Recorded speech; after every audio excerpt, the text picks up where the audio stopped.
Chegando em Nazaré, onde ele nasceu, e num dia de sábado, o costume era ir na sinagoga, e levantou-se para ler. Deram o livro para que Jesus ali fosse ler. E quando Jesus abre, ele não escolheu o versículo, não, irmãos. Jesus abriu, porque ele estava lendo o Antigo Testamento, que era escrito em papiros, foi ali tudo escrito. Aí o que acontece? No Novo Testamento, quando Jesus volta e cumpre a sua missão, tudo aquilo do Novo Testamento só vai acontecer quando Jesus cumpre a sua missão. Aí o Novo Testamento vai ser escrito, mas o Antigo Testamento já estava ali. E Jesus abriu a Bíblia e leu. E quando ele abriu a Bíblia para ler, caiu no livro de Isaías 61. Ele estava lendo Isaías 61. Esse texto que acabamos de ler, esta frase, é Isaías 61. Quem está com a sua Bíblia, abre Isaías 61 para você confirmar. Isaías 61, verso 1.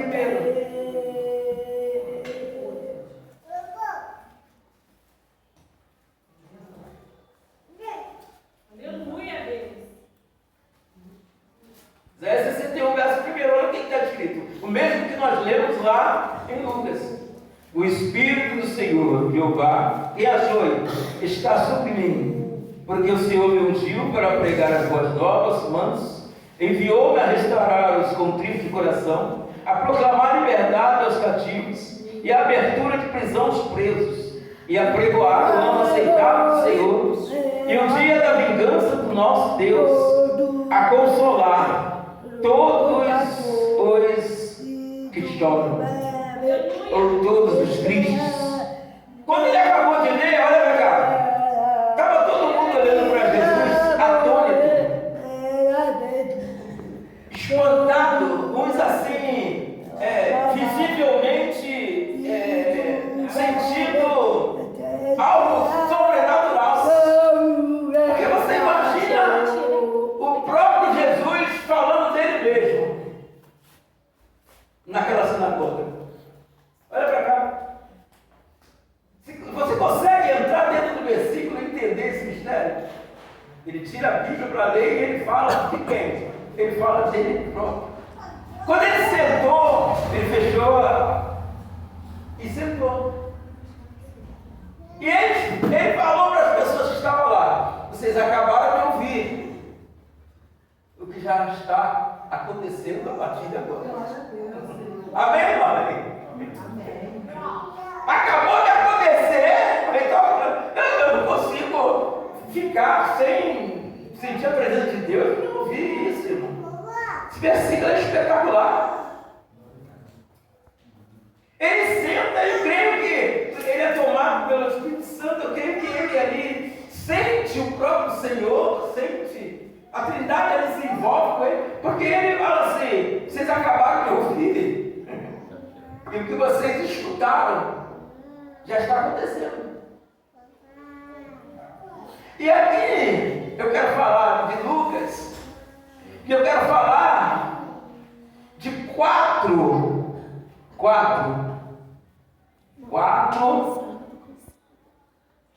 o quádruplo propósito de Jesus.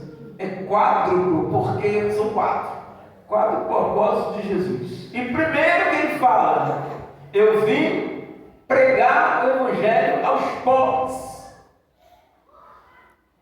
Os pobres.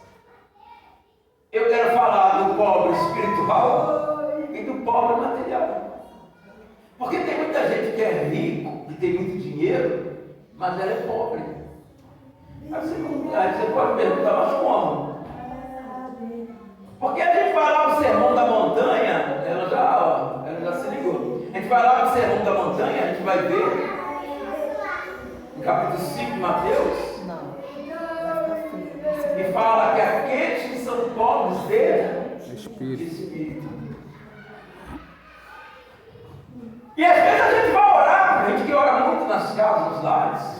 Tem esse chamado. Outro dia eu fui na casa de pessoa rica, lá, Barra do Juca, Copacabana. Eu vi pessoas que eu fiquei assim, irmãos, sem brincadeira nenhuma. Cortina, eu falei, meu Deus do céu, um pedaço dessa cortina está marcado, seda, mármore, porcelanato. Quando eu olhei para a mulher, Jesus revelou-me a vida dela.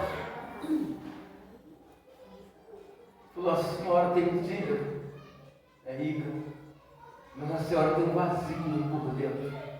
Eu só conheço uma pessoa, não sei se vocês já convidaram ele para entrar nessa casa, mas eu só conheço uma pessoa que pode preencher o vazio que está dentro da senhora. E o nome dele é Jesus Cristo de Nazaré, que veio, morreu, ressuscitou, está vivo e veio salvar a humanidade. Glória a Deus, aleluia. E a primeira coisa ali desses 4 missões de Jesus, eu vou ser pragmático. Os estereótipos de hoje, a gente vê que as pessoas estão indo para tudo quanto é lado, mas estão esquecendo de olhar para o alvo que é Cristo. Quem está olhando para o alvo que é Cristo?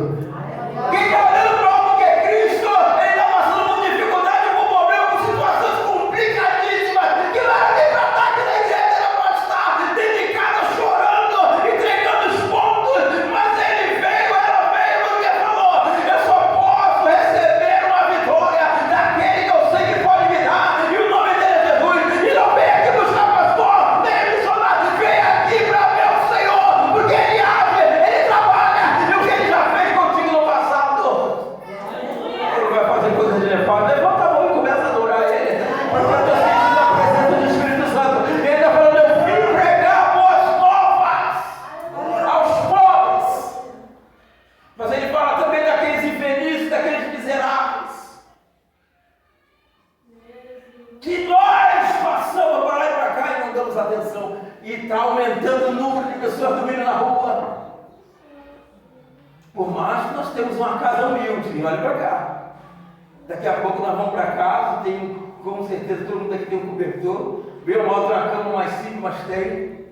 Mas a gente, se for colocar o olhar para o lado de fora, e lá para debaixo daquelas pontes, e lá para a central do Brasil, a gente vai na nossa mente ver fotos de crianças, famílias dormindo com um pedaço de jornal frio que está fazendo, porque o Rio de Janeiro muito só não faz o frio que está fazendo, nós sabemos disso. O que está acontecendo?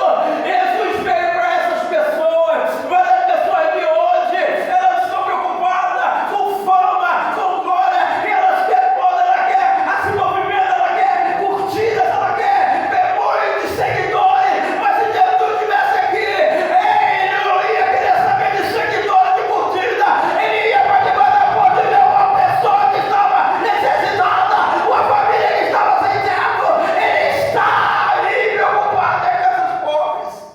Aleluia.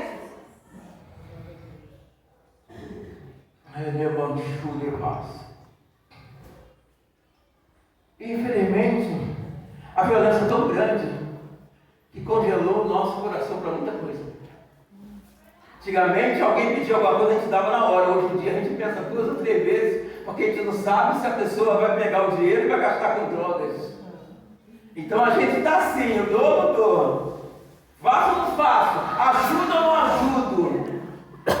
Porque não adianta dar dinheiro que às vezes a pessoa sai dali, ela pede um, pede outro, no final do dia, lá na central do Brasil, não, vai estar com o bolso cheio de dinheiro, sem trabalhar, para usar drogas. Não todos, mas a gente sabe o que está acontecendo isso. Mas a gente não pode fazer isso, a gente tem que se preocupar na hora da oração, de orar por essas pessoas que estão sedentas, de orar por essa pessoa que não tem cobertor, de orar por essa pessoa que não tem comida, porque a situação está ficando mais difícil ainda, não só no Brasil, mas no mundo, a fome aumentando, aí está aumentando as guerras, e os rumores de guerra, e nós vimos aí outro dia, um jovem adolescente, para mim é uma criança de 14 anos, né, adolescente, para mim é uma criança que pega, consegue atirar no pai, da mãe, do irmão de 3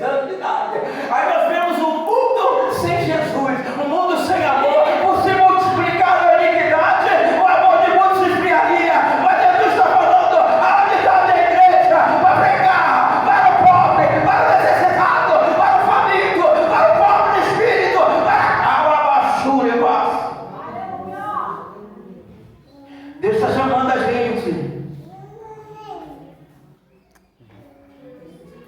Antigamente a gente via as praças com muitos ar livres. Havia muito, mas muito evangelismos, pregações em trens, pregações em ônibus, pregações em tudo quanto é lugar.